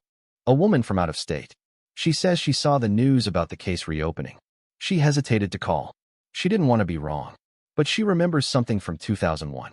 She was visiting a friend in the neighborhood. Late night. Couldn't sleep. She saw the neighbor outside, near the victim's house, carrying something heavy, wrapped in a tarp. She didn't report it then. She assumed it was yard work, or trash, or none of her business. The detective asks her to describe the time, the weather, the route he took. Her memory is surprisingly clear. Trauma sharpens some details, blurs others, but her timeline aligns. The case tightens. They bring the neighbor back in custody this time. Arrested on suspicion. The charge is careful. Prosecutors want to apply pressure without overplaying their hand. The neighbor's demeanor has changed. The friendliness is gone. The confidence replaced with irritation. In the holding cell, he stares at the wall. The image of the cooler replays in his mind. The mistake he never thought would matter. One oversight in a life of precision. The detective sits across from him again, this time with a recorder running. He doesn't accuse. He doesn't confront. He tells a story instead. About the neighborhood in 2001. About fear. About mistakes. About how people think they can outlive their secrets. The neighbor listens. His eyes flicker. He interrupts once, correcting a minor detail. The detective apologizes and continues. He lets the neighbor correct him again. And again. Each correction is a thread. Eventually, the neighbor snaps. He says the victim was not innocent. He says she pushed people, threatened them. He says she knew things she shouldn't. The detective doesn't ask how he knows that. He just lets the words spill. The neighbor realizes too late. He stops speaking abruptly, closes his mouth like a door slammed shut. His breathing quickens. The detective waits. Silence again. But now it's different. Now it's heavy with regret. The neighbor whispers that no one understands what it's like to live next to someone who could ruin you. The detective asks how. The neighbor shakes his head, says he said too much. But it's enough. The prosecutors move quickly. They reframe the case. They connect the loan to the motive, the dispute to the threat, the witness citing to the timeline, the fibers to the location, the storage unit to concealment. They present it to a grand jury. The indictment comes back sealed. When they serve it, the neighbor doesn't resist. He looks older suddenly, smaller, the mask fully gone. As they lead him away, he asks one question, not about the charges, not about the evidence. He asks if people will hate him. The detective doesn't answer. Because outside the courthouse, the community is already reacting. Old neighbors gather. Some cry. Some argue. Some refuse to believe it. The trusted neighbor. The one who helped everyone. The one who stayed. Trust shatters differently than fear. Fear fades. Trust leaves scars. And somewhere in the silence of a long-closed case file, the truth, incomplete but undeniable, finally has a voice. The arrest doesn't feel like an ending. It feels like a rupture. A crack running through a community that thought it knew itself. News vans line the street by dawn, engines idling, satellite dishes pointed skyward like scavengers. Headlines scroll before facts can catch up. Trusted neighbor. Cold case. 20 years. The words collide and ricochet through living rooms, diners, hardware stores. People repeat them out loud as if repetition might make them less sharp. Inside the jail, the trusted neighbor sits alone, hands cuffed, staring at a concrete wall stained with old moisture. The noise of the outside world doesn't reach him here. What reaches him instead are memories he spent 2 decades flattening, sanding down, packing away. They don't arrive in order. They never do. They come as flashes. A voice raised in anger. A hand slipping. A sound that shouldn't have happened. He tells himself it wasn't supposed to go that far. The detectives don't rush the next step. They know better. A rushed confession fractures under scrutiny. They let the shock settle. Let the adrenaline drain. Let the weight of inevitability sink in. Prosecutors prepare quietly, assembling a narrative that must survive every attack. They know the defense will argue contamination, coincidence, character. They know the jury will struggle with one truth above all others, that monsters don't always look like monsters. They begin reconstructing the night. Cell phone records from 2001 are sparse, but landlines leave echoes. Calls placed. Calls unanswered. The victim tried to reach someone that night. Not family. Not close friends. The number belongs to the neighbor. He claimed he was asleep. The call duration is short. It rang. It rang again. No answer. Or maybe he let it ring. They mapped the evening minute by minute. The argument over the property dispute earlier that week. The loan taken in desperation. The fear that the victim would escalate, expose, push harder. Pressure doesn't always explode outward. Sometimes it collapses inward, crushing whoever is closest. The forensic timeline tightens. Soil samples from the storage unit show traces consistent with the victim's backyard. A rare mineral blend, unique to that stretch of land near the canal. Not definitive alone, but aligned with everything else, it becomes another voice in the chorus. The defense begins their counterstory immediately. They paint the neighbor as a scapegoat, a man punished for proximity. They emphasize his years of service, his reputation, the lack of a body. They remind the public that no remains have ever been found. No murder weapon recovered. They lean into doubt, because doubt is powerful. But doubt weakens when patterns emerge. The detective revisits the canal. In 2001, search efforts were limited. Technology was crude by today's standards. Now, with updated sonar and ground-penetrating equipment, they sweep the water again. It's a long shot. Decades of sediment. Storms. Human interference. But hope doesn't operate on probability. It operates on need. They find debris. Tires. Scrap metal. Nothing human. Still, the search itself becomes symbolic. Cameras capture divers surfacing, shaking their heads. The absence becomes its own presence. The victim is still missing. Still unresolved in the most literal sense. In jail, the trusted neighbor requests a meeting. Not with his lawyer. With the detective. The request surprises no one. It always happens eventually. The moment when the story inside a suspect no longer matches the story outside. They sit across from each other again. No recorder this time. Just two men and the space between them. The neighbor looks exhausted. The edges of him are frayed. He says he can't sleep. Every time he closes his eyes, he hears water. The detective doesn't interrupt. The neighbor talks about fear. About feeling trapped. About how quickly things spiraled. He doesn't say the words yet. He circles them. Describes the night without naming the act. Says the argument got louder. Says the victim threatened to call the police. Says he panicked. The detective asks one question. What did you do then? The neighbor's hands shake. He presses them together, hard. His voice drops to a whisper. He says he pushed her. Just to get past her. Just to leave. She fell. Hit her head. He swears he didn't mean for it to happen. Swears it was an accident. Accidents don't come with cover-ups. The detective lets the silence return. The neighbor fills it himself. He talks faster now. About checking for a pulse. About the shock. About realizing what the consequences would be. About thinking of his life unraveling in an instant. He says he carried her. He says the cooler was the only thing nearby that could hold the weight. He says the canal was dark. Quiet. No witnesses. He says he thought water erased everything. The confession is incomplete. Carefully framed. Minimizing intent. But it's enough. They document it properly later. With lawyers. With warnings. With signatures. But this moment, raw and unfiltered, is the turning point. The detective leaves the room feeling heavier than before. Closure doesn't feel like relief. It feels like grief catching up. When the confession becomes public, the community fractures again. Some feel vindicated. Others feel betrayed. A few refuse to believe it outright, clinging to the version of the neighbor they knew. They say he's being railroaded, pressured, broken. The victim's family reacts differently. They've lived in limbo for 20 years. Hope and despair cycling endlessly. The confession doesn't bring joy. It brings clarity. And clarity hurts. They speak about the victim not as a symbol, but as a person. Her laugh. Her stubbornness. Her plans. They ask one question that echoes louder than any headline. Where is she? The neighbor doesn't answer that. He claims he doesn't remember the exact spot. Says the canal stretches for miles. Says currents change things. It's the last thing he holds back. Whether out of cruelty or genuine uncertainty, no one can say. The trial approaches. Prosecutors refine their case, anticipating every defense angle. They prepare to explain why evidence took so long to surface. Why trust delayed suspicion?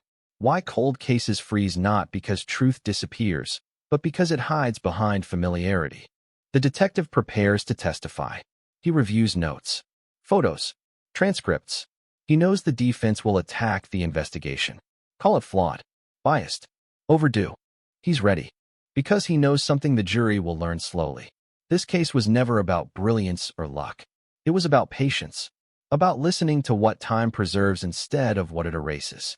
And as the courtroom fills, as the defendant is led in wearing a suit instead of handcuffs, as jurors take their seats and look at a man who once waved at neighbors from his driveway, the weight of the past settles into the present. The cold case is no longer cold. It's breathing, and it's about to speak in a language the truth has been waiting 20 years to use. Courtrooms have a smell. Old wood, paper, stale air recycled through decades of judgment. On the first morning of trial, it clings to everything. The benches, the walls, the people. Jurors file in quietly, eyes forward, already aware that whatever they hear in this room will follow them home at night. The defendant sits at the table in a dark suit, hair neatly combed, hands folded just as they always were when he stood at neighborhood barbecues or church fundraisers. He looks smaller here, not because he has changed, but because the space no longer belongs to him. For the first time in his life, he is not in control of the room. The prosecutor rises. Her voice is calm, measured, almost gentle. She doesn't shout. She doesn't dramatize. She tells a story the way newspapers used to, when facts were allowed to terrify on their own. She speaks of a quiet Florida neighborhood in 2001, of trust, of routine, of a woman who vanished without a trace. She lets the phrase cold case settle into the jury's minds, then reminds them that cold does not mean dead. It means waiting. She introduces the defendant not as a monster, but as a neighbor, helpful, familiar, trusted. She pauses there, long enough for the jurors to feel the weight of that word. Trusted. Then she begins to dismantle it piece by piece. The defense follows with a different rhythm. They emphasize time. 20 years. Lost evidence. Faded memories. They remind the jury that no body has ever been found. No weapon recovered. They ask how anyone can be sure of anything after so long. They suggest that the case is driven by pressure for closure, not proof. Doubt walks into the room wearing a reasonable face. The first witnesses take the stand. Former neighbors, sanitation workers, friends. Each voice adds a layer, not of certainty, but of texture, a pattern of discomfort, a sense that something wasn't right, even if no one could say why at the time. The defense cross-examines sharply, pointing out inconsistencies, memory gaps, contradictions. Jurors scribble notes. Faces remain neutral. Then the detective takes the stand. He speaks without flourish. He doesn't posture. He explains how cold cases work. How time doesn't just erode evidence, it also strips away fear. People talk when they feel safe. Records resurface when technology catches up. He walks the jury through the fiber analysis, careful to acknowledge limitations. He doesn't oversell. He lets credibility do the work. When he describes the storage unit, the cooler, the fabric fragment, the room grows still. The defense objects. The judge overrules. The detective continues, his voice steady, aware that every word matters. The prosecution calls the out-of-state witness next. The woman who saw the defendant late at night, carrying a heavy object wrapped in tarp. She looks nervous. She apologizes more than once. She says she wishes she had spoken up sooner. The defense presses her hard, questioning her memory, her motive, her certainty. She falters but doesn't break. Trauma has a way of carving certain images deep. Then comes the confession. The jury is excused before it's discussed. Legal arguments fill the void. Was it voluntary? Was it coerced? Were rights properly waived? The judge listens carefully, then allows a portion to be admitted. Not the whole story, just enough. When the jury returns, the prosecutor reads the defendant's own words. Carefully selected, neutral in tone, describing a push, a fall, panic, disposal, no theatrics, just a man explaining what he did and why he thought he could get away with it. The defendant stares at the table. The defense pivots. They frame the confession as a desperate attempt to end pressure. They argue it's incomplete, inconsistent, self-serving. They suggest the defendant was led, exhausted, broken. The prosecutor doesn't argue back immediately. She waits. Then she calls the victim's sister. The woman walks slowly to the stand, hands trembling. She doesn't talk about evidence. She talks about absence, about birthdays that came and went, about holidays where a chair stayed empty, about years spent scanning crowds for a familiar face. She doesn't accuse. She doesn't cry at first. She just tells the jury what it's like to live inside a question mark. When she finally breaks, the sound is raw, uncontrolled. The courtroom freezes. Even the defense looks down. The judge calls a recess. Outside, the defendant sits alone in a holding room. The noise of the courtroom muffled. He rubs his temples.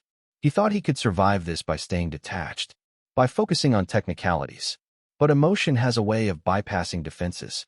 When court resumes, the defense calls character witnesses, friends, former co-workers, people who insist he could never have done this. They speak with sincerity. They mean it. That sincerity complicates everything, because it reminds the jury that good deeds do not cancel bad ones. The prosecution rests. Closing arguments begin. The defense goes first. They remind the jury of reasonable doubt, of missing pieces, of the danger of hindsight. They warn against convicting a man based on fragments and feelings. They urge caution. Then the prosecutor stands for the last time. She doesn't repeat the evidence. She reframes it. She talks about how crimes of proximity work, how the people closest to us have the most access, the most opportunity, the most trust. She explains that the absence of a body doesn't mean the absence of a crime. It means the crime was hidden well. She looks at the jury and says something simple. Truth doesn't expire. She sits. The jury is sent to deliberate. Hours pass. Then a full day. The courtroom waits. The defendant waits. The victim's family waits. Outside, the community holds its breath, caught between the memory of who the defendant was and the reality of what he's accused of being. When the jury finally returns, the room stands. The foreperson's voice is steady, controlled. They read the verdict. Guilty. The word lands with a dull finality. Not explosive, just heavy. The defendant closes his eyes. The victim's sister exhales a sound that is half sob, half relief. No one cheers. No one celebrates. This is not victory. It's acknowledgement. The judge schedules sentencing. As the courtroom empties, the detective remains seated for a moment longer. He thinks about the years this case spent silent, about how easily it could have stayed that way, about how trust protected the truth longer than fear ever could. Outside, reporters scramble for statements. Cameras flash. The headline writes itself. Cold case solved. But inside the room, what lingers isn't resolution. It's the understanding that some answers arrive too late to heal, but just in time to matter. Sentencing day carries a different weight. There is no mystery left to chase, no doubt to argue into existence. Only consequences. The courtroom fills again, quieter this time, as if everyone understands that the loudest part of the story is already over. What remains is gravity. The defendant stands when told to stand. He looks older than he did weeks ago, not because time has passed, but because the future has collapsed into a narrow corridor with no exits. His lawyer whispers something to him. He nods, barely listening. His eyes drift toward the back of the room, where familiar faces sit scattered, unsure where loyalty ends and reality begins. The judge reviews the case in a voice worn smooth by years of rulings. Facts, findings, legal standards. The words are procedural, almost sterile, but each one presses down like a weight. When the judge mentions the victim's name, the room tightens. Names still have power here. Victim impact statements come next. The victim's sister steps forward again, steadier than before, though her hands still tremble. She talks about the moment the phone rang decades ago, about hope that never fully died, even when it should have. She talks about living two lives at once, the one where her sister might still walk through the door, and the one where she never will. She looks directly at the defendant and says she trusted him. Everyone did. She doesn't ask for mercy. She doesn't ask for vengeance. She asks for acknowledgement. That what happened was real. That it mattered. The defendant is given a chance to speak. He clears his throat. His voice is hoarse. He says he's sorry. The word hangs in the air, thin and fragile. He says he never meant for anyone to get hurt. He says he wishes he could change what happened. He does not say the victim's name. He does not say where she is. The judge listens, expression unreadable. Then the sentence is read. Decades in prison. No parole for a long time. A life measured not in years remaining, but in moments already lost. The gavel falls softly, but the sound echoes.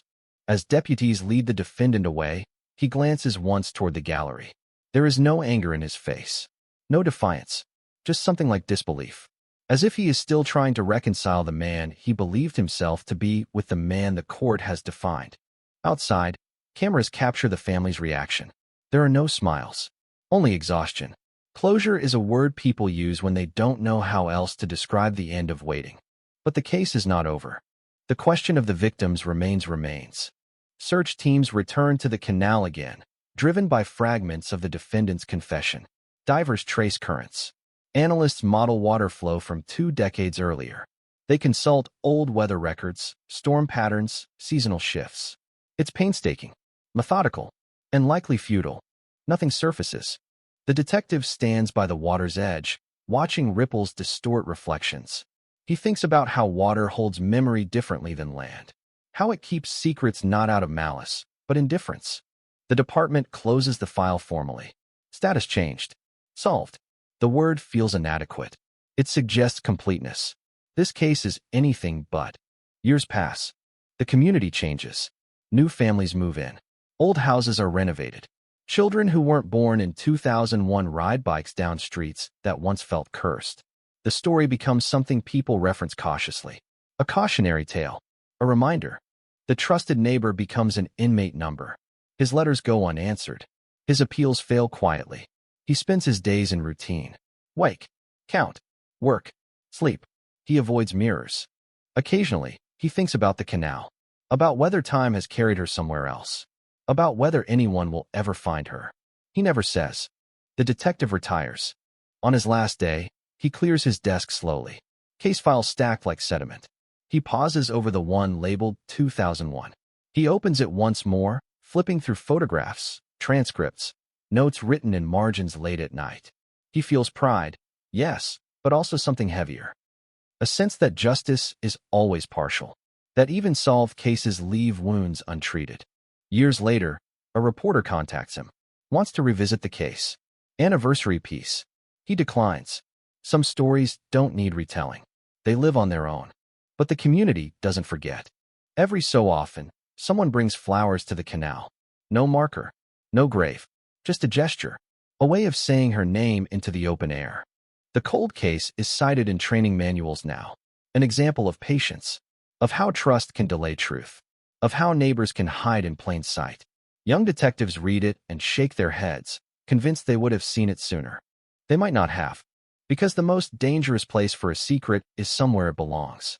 And even now, long after the verdict, long after the headlines faded, the case whispers its final lesson to anyone willing to listen. That closure is not an ending. It's an agreement to carry what remains. Time moves differently after a verdict. For everyone else, it resumes its normal pace. For those touched by the case, it drags, uneven and heavy, as if the past refuses to release its grip. The courtroom is empty now, but its echo lingers in conversations, in glances exchanged at grocery stores, in the way people pause before saying a neighbor's name. The house where the defendant once lived is sold quietly. No open house. No sign on the lawn for long. The new owners repaint the walls, replace the fence, plant hedges where arguments once grew. They know the story. Everyone does. But stories fade when daily life demands attention. Children play in the yard again. Laughter returns, cautious at first, then louder. Normalcy reasserts itself, not out of disrespect, but necessity. In prison, the man who was once trusted settles into a routine stripped of choice. Morning count, work detail, meals eaten without conversation. He becomes a listener. Inmates talk about crimes loudly, almost competitively, as if volume grants absolution. He stays quiet. His case made the news. That alone makes him a target for curiosity, sometimes resentment. He avoids attention. He has learned that invisibility, once his shield, is now his survival. At night, sleep comes in fragments. He dreams of water more than anything else. Dark, moving water. Sometimes calm, sometimes violent. He wakes with the taste of metal in his mouth, unsure if it's memory or imagination. He tells himself the sentence is the punishment. He does not dwell on forgiveness. He has no claim to it. The victim's family navigates a different kind of aftermath. Without the urgency of not knowing, grief rearranges itself. It no longer screams. It murmurs. They gather photographs, tell stories that don't end in silence anymore. They visit the canal less often, but they still look at water differently now. Every lake, every river, every reflection carries a question that will never fully dissolve.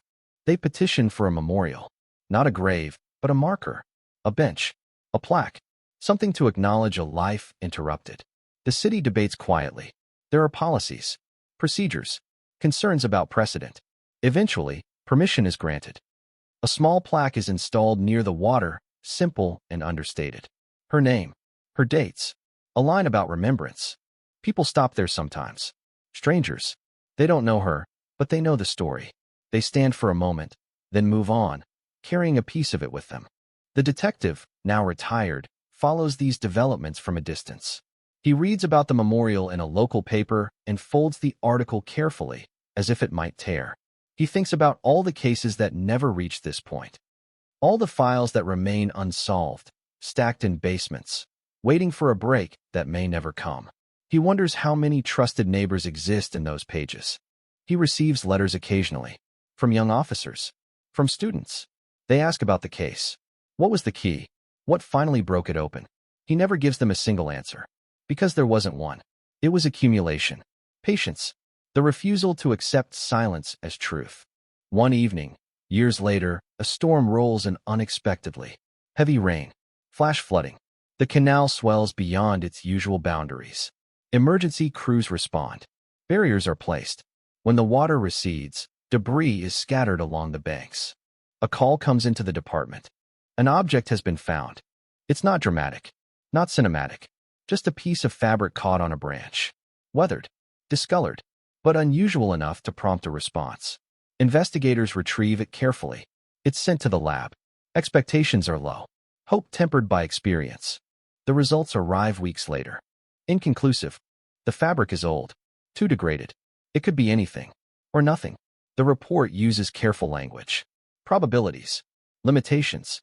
The kind of words that protect against disappointment. The family is informed gently. They thank the officers.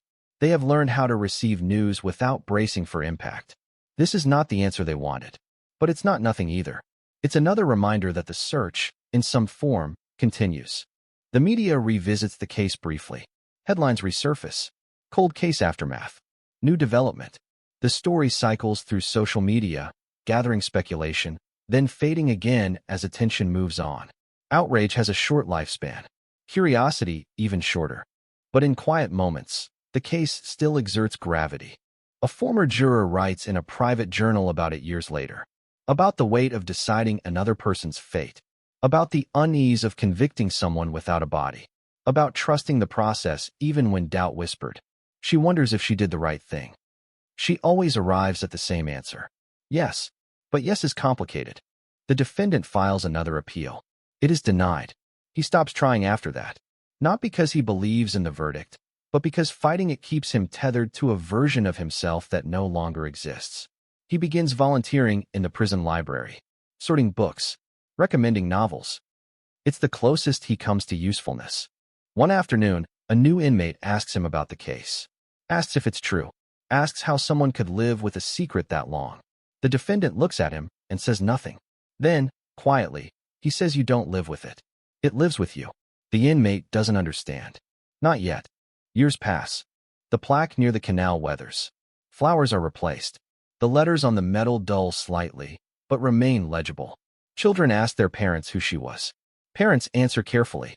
They talk about safety, about trust, about how bad things sometimes happen in ordinary places. The detective attends a conference once, long after retirement. Cold cases are discussed. New technology, new methods. He listens more than he speaks. At one point, a presenter references the Florida case. Doesn't name it, but describes it. The room nods. They know the type. Afterward, a young detective approaches him. Says cases like that give him hope. That no matter how long it takes, the truth can surface. The retired detective smiles politely. He doesn't correct him. Hope has its place. But so does realism. Because the truth didn't surface on its own. It was pulled, slowly, reluctantly, with effort and consequence. And even now, with a conviction secured and a sentence served, the case remains unfinished in the only way that truly matters. A woman is still missing. A family still lacks a place to lay her to rest. The cold case is solved in the eyes of the law. But in the quiet spaces between headlines and verdicts, it continues to breathe, reminding everyone who knows it that some answers come with echoes, and some echoes never fully fade. Years don't close wounds. They teach people how to walk around them. By the time the 10th anniversary of the conviction arrives, the case has slipped from daily conversation into something quieter, more internal. It surfaces in moments of stillness, in pauses, in the way certain names are no longer spoken casually. The canal looks ordinary now, water moving at its own indifferent pace. Fishermen stand along the bank some mornings, casting lines without knowing exactly where they stand. Or maybe they know, and choose not to think about it. Nature absorbs history without comment. That is its cruelty. And its mercy. Inside the prison, the man who once owned a house on that street marks time in pencil scratches on the back page of a paperback novel. He stopped counting years directly. It made the sentence feel longer. Instead, he counts seasons. Summers by the heat that presses through concrete walls. Winters by the way silence thickens after lights out. He is older now. Slower. The sharp edges of denial have dulled into something closer to resignation. He no longer tells himself it was an accident. That story wore thin even to his own ears. What remains is a smaller, harder truth. He chose himself over another life. Everything else followed from that decision. He rarely speaks of the case anymore. When he does, it is never in detail. Details invite questions. Questions invite memory. Memory is a place he visits only when forced. On the outside, the victim's family lives with a different kind of time. Milestones arrive without warning. Weddings, graduations, births. Each one carries an absence shaped like her. They speak of her in present tense sometimes, then correct themselves. Language lags behind grief. The memorial plaque becomes a gathering point on certain days. Anniversaries, birthdays, quiet evenings when the air feels heavy. People leave flowers, notes, sometimes just a stone. No one organizes it. It happens organically, a shared understanding without words. The detective attends once. Alone. He stands back, not wanting to intrude. He reads the plaque again, though he knows every letter. He thinks about how many decisions led here. Small choices, delays, assumptions, trust misplaced not out of foolishness, but out of human instinct. He thinks about the first time he read the file, how thin it was, how easy it would have been to put it back on the shelf, how close the truth came to never being known. He leaves without saying anything. The case continues to circulate quietly in professional circles. Training sessions, seminars, cold case workshops. It's referenced as an example of long-term investigative patience, of community dynamics, of how social trust can become camouflage. But those discussions never fully capture the human cost. A journalist attempts a long-form piece years later, interviews everyone who will talk. The family agrees reluctantly. They want the focus on her, not him. The article runs. It's well-written, empathetic. It wins an award. For a week, the case returns to public consciousness. Then it fades again. That's how attention works. One afternoon, after a heavy storm season, the canal floods more aggressively than before. Erosion exposes layers of earth long untouched. Emergency crews survey damage. It's routine until someone notices something irregular embedded in the mud near a bend where currents slow. A call is made. Investigators arrive. Carefully, methodically. No one allows themselves to hope. Hope has burned them before. The object is partially buried. Organic. Fragile. They secure the area, call in specialists. The recovery takes hours. What they find is incomplete, fragmentary, time-worn, but unmistakably human. The lab process is slow, painfully so. Tests are run, rerun, cross-checked. DNA compared against samples provided decades earlier. The waiting is familiar. The family knows this rhythm too well. When the call finally comes, it is quiet. It is her. Not all of her. Not enough to answer every question, but enough. Enough to bring her home. The news does not break loudly. There is no rush to announce it. The family is informed first. They gather privately. They cry in ways they haven't allowed themselves to before. This grief is different. It has a shape, a direction. The defendant is informed next. He receives the news without visible reaction. He nods once, says nothing. Later, alone in his cell, he sits on his bunk and stares at the floor. He had told himself he didn't remember where. Told himself it was lost forever. Part of him believed it. Another part always knew this day might come. He does not ask to speak to anyone. The burial is small, intimate.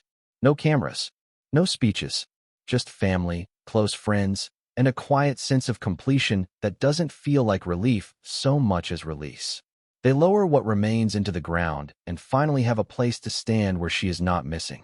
The detective attends this time. He stands beside them. No badge, no title, just a man who carried a piece of their story for a long time. They thank him. He tells them he's sorry it took so long. The words feel inadequate. They always do. Afterward, life continues. It always does. The canal is reinforced. Flood barriers installed. The bank reshaped. The place where she was found looks no different from any other stretch of water now. If you didn't know, you wouldn't stop. But some people do stop. They stand there for a moment. Quiet. Reflective. Then they move on. The case is officially updated. Status changed again. Remains recovered. Final closure. The language of bureaucracy tries to put a period where only a comma feels appropriate. In prison, the man marks another season passing. He hears about the recovery through a guard, through rumor, through silence. He feels something loosen inside him. Not peace, not forgiveness, just an end to a chapter he thought would remain unfinished. He will die in prison. That is certain now. The knowledge settles differently than before. There is no longer a question mark hanging over the worst part of what he did. The secret he carried is gone, replaced by a record that will outlive him. Outside, the story becomes complete in a way it never was before. Articles are updated. Databases amended. Cold case becomes solved case. Truly, finally. But even now, years later, the case refuses to be just a file. It lives in the way neighbors look at one another, in the way trust is offered more carefully, in the way people understand that evil does not announce itself. It blends in. It helps. It waves. And sometimes it waits. The Florida case no longer whispers. It has said everything it can. What remains is the echo. The story does not end the day the remains are buried. Stories like this never do. They simply change temperature. What was once raw becomes settled, but never cold enough to forget. Years after the final update is entered into the system, after the last article is archived and the last television segment rerun, the case still exists in quieter places. In muscle memory. In caution. In the way people hesitate before saying they know someone well. The neighborhood is unrecognizable now. New paint, new fences, new families. The street that once felt frozen in suspicion hums with ordinary life again. Cars pull in and out of driveways. Dogs bark. Music drifts from open windows. On the surface, it looks healed. But some residents never truly leave. An older man who lived 3 houses down still avoids the canal path at dusk. A woman who once borrowed sugar from the defendant double-checks her locks every night, even now. These habits don't feel dramatic. They feel necessary. Trauma rarely announces itself as fear. It disguises itself as routine. The memorial plaque is moved once, during a city beautification project. The family is consulted. They approve a relocation just a few yards away, closer to a tree that offers shade. The plaque is cleaned. The letters are restored. Someone leaves flowers the next day, though no one knows who. No one asks. The victim is no longer referred to as missing. That word is retired. She is spoken of as someone who lived, who was loved, who was taken. Language matters. It shapes the way grief settles. Her sister keeps a box now. Not hidden, not sealed. A box of letters, photographs, small objects recovered after the burial. She opens it sometimes in the evening, alone. She talks out loud, telling her sister what she missed. The conversations are one-sided, but they are no longer unanswered. In prison, the man who caused all of this grows quieter with age. He develops a limp. His hair thins. He is transferred once for medical reasons, moving further from the place where everything began. He stops receiving mail entirely. His world contracts to walls, schedules, and memory. He never gives another interview. Never writes a confession letter. Never asks for forgiveness publicly. Some interpret this as coldness, others as shame. The truth is simpler and harder to accept. He has nothing left to say that would matter. Occasionally, a new guard recognizes his name, asks if it's really him. He nods. That's the extent of it. Infamy fades even behind bars. The detective lives quietly in retirement. He fishes sometimes. Gardens. He attends birthdays he once missed. The case visits him in dreams less frequently now, but it hasn't left entirely. Some nights, he still hears the word trusted echoing in places it doesn't belong. He is asked once to speak at a university. Criminal justice students. He agrees reluctantly. When asked what the most important lesson of the case was, he pauses longer than expected. He doesn't say technology, or persistence, or luck. He says proximity. He explains that the people who can hurt us most are rarely strangers. They are close enough to know our schedules, our weaknesses, our boundaries. Close enough to be overlooked. Close enough to be believed. The room is silent. After the talk, a student approaches him. Says she grew up in that neighborhood. Says her parents still talk about it in hushed tones. The detective nods. He doesn't apologize. Some stories deserve to be spoken softly. The case is cited one last time in an official capacity when policies are updated regarding cold case reviews. It becomes a footnote, a reference, a precedent. The system absorbs it and moves on. But people don't move on the same way systems do. Every so often, someone new discovers the story. Through an old article, a podcast episode, a documentary clip suggested by an algorithm. They react with shock, with disbelief, with the familiar refrain. How could no one have known? The answer is always the same. They did know, just not enough. Trust is a powerful anesthetic. It dulls instincts. It smooths over contradictions. It convinces people to explain away discomfort instead of confronting it. In this case, trust didn't just delay justice. It nearly erased it. The victim's grave is visited regularly now. Not by crowds, by individuals. People who never met her but feel connected through the story. They stand quietly, then leave. No one lingers long. Respect doesn't require spectacle. On one anniversary, the victim's sister speaks publicly for the first time in years. Just a few sentences. She says she no longer thinks of the case as a tragedy without meaning. She says meaning didn't come from what happened, but from what followed. From the refusal to forget. From the insistence that waiting is not the same as surrender. She thanks the investigators, the community, even the strangers who kept asking questions when it would have been easier not to. She does not mention the man who killed her sister. He doesn't need to be remembered.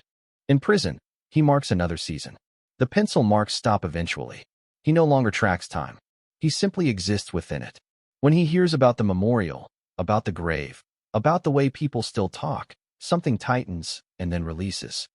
He understands, finally, that his story is no longer his to control. It never really was. The canal flows as it always has. Water moves forward, never backward, carrying fragments of everything that enters it. Leaves, debris, reflections, history. It doesn't care what it carries. It doesn't choose. People do. That is the final truth the case leaves behind. Not that evil hides in plain sight, though it often does.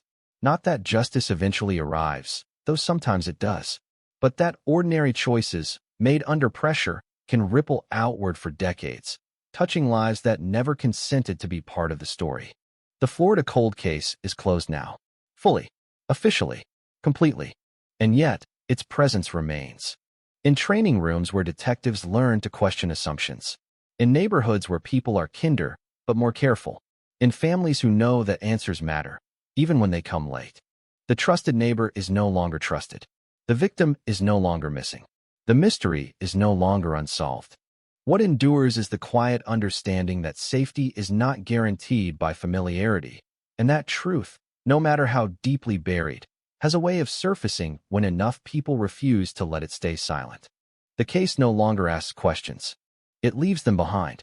And somewhere between memory and warning, it settles into history, not as a story meant to shock, but as one meant to be remembered, long after the headlines fade, long after the voices fall quiet, long after the water keeps moving on.